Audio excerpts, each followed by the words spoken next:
tears, laughter. They request that my troops remain in Qingdao and not retreat, promising me active assistance. But who can believe them? On May 4th, Chiang discussed the situation with the commander of the 21st Army Corps defending Qingdao, General Liu Anqi, insisting that the troops be withdrawn as soon as possible. "We don't need to guard the gates any longer to provide for the evacuation of the Americans," he said irritably.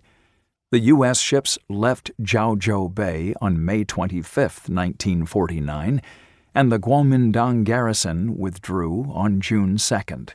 Qingdao fell that same day. A week earlier, the Communists had seized Shanghai, the largest Chinese metropolis. Nanjing, the capital of China, had already been in their hands for a month.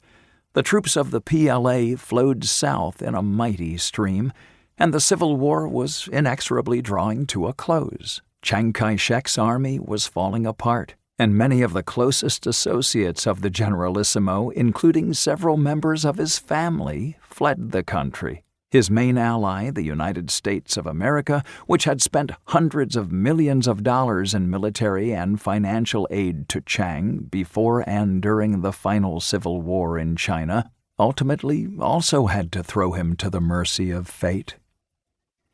Needless to say, it was Chiang Kai-shek, his government, and his generals who were most responsible for the defeat. However, his debacle also marked a defeat of the American policy in China that had been extremely contradictory. On the one hand, the Americans had rendered massive financial and military help to Chiang's regime, but on the other, they had made serious mistakes that made the situation worse. The loss of China was to some extent preconditioned by President Franklin D. Roosevelt's behavior during the Yalta Conference with Joseph Stalin in February 1945, when, in effect, he sold China's Manchuria to Russia in exchange for Russian entry into the Japanese War. Moreover, he did it behind Chiang Kai-shek's back. Would the Chinese Communists have defeated Chiang Kai-shek had the Russians not occupied Manchuria and provided critical assistance to the Chinese Communist Party, CCP, at a decisive moment? We cannot know the answer for sure, but we do know that this region played an enormous role in the communist takeover of China. It was indeed an anvil of communist victory. President Harry S. Truman, who confirmed the Yalta Agreement at the Potsdam Conference in July 1945, admitted the mistake in early 1946, observing that his administration found later that we didn't need Russia there in the war against Japan, and the Russians have been a headache to us ever since. To be sure, Roosevelt also felt bad about his own behavior in Yalta.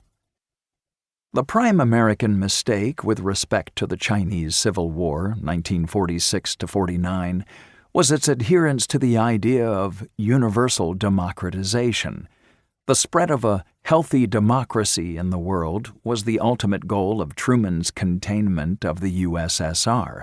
But by promoting this idea in China on the eve of and during the Civil War, Truman and George C. Marshall were unwittingly playing into the hands of Stalin and the CCP, who cynically deceived the world, including many Chinese liberals, by the alluring concept of Mao's new democracy, which claimed that China needed to achieve not a socialist but a liberal and democratic revolution. The American leaders, however, never acknowledged their mistakes openly. Instead, they blamed only Chiang and his corrupt regime for the loss of China. Actually, American government and public opinion had long since turned against Chiang personally, despite the massive American support rendered to his regime. A negative image of him as a third-rate warrior and corrupt dictator who parasitized on the military assistance of his allies had taken hold in the United States as early as 1943–44. Chiang was partly responsible himself, for he had indeed been blackmailing President Roosevelt and threatening to abandon resistance to Japan if the United States did not increase its military aid. At the time,